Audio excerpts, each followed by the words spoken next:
sevdin mi? Baktın mı birinin gözlerine doya doya? Alışkanlık mı seninkisi? Alışma, yakar, kül eder seni bu ateş. Sevme birini körü körüne, verme her seferinde tutamayacağın sözleri kalbine.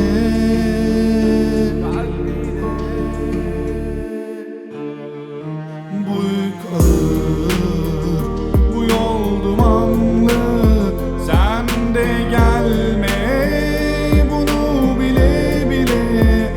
Bu yük ağır, bu yol dumanlı, sen de gelme bunu bile bile. Bir alışkanlıktan daha fazlasıyım bence. Sen sevmek nedir bilir misin küçük hanım, söyle. Uzaktan uzağa olur bu hiç öyle? Gitme git desem de kal hep benimle. Kalbimden güzel misafirim ol. Sen sevmek nedir bilir misin küçük hanım, söyle.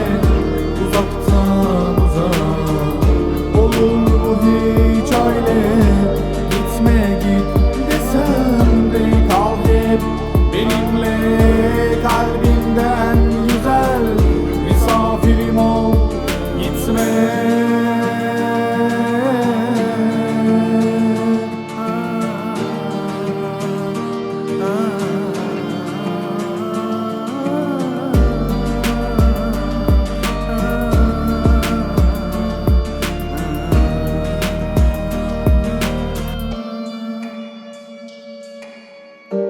Sen hiç sevdin mi?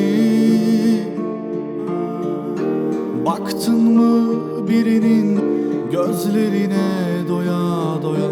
Alışkanlık mı seninkisi?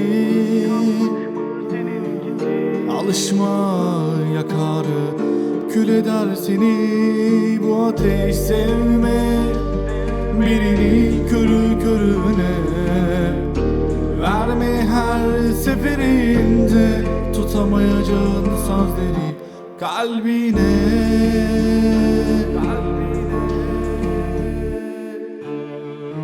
Bu yük ağır, bu yol dumanlı, sen de gelme bunu bile bile. Bu yük ağır, bu yol dumanlı, sen de gelme bunu bile bile. Bir alışkanlıktan daha fazlasıyım bence. Sen sevmek nedir bilir misin küçük hanım, söyle. Uzaktan uzağa olur bu hiç öyle? Gitme git desem de kal hep benimle. Kalbimden güzel misafirim ol. Sen sevmek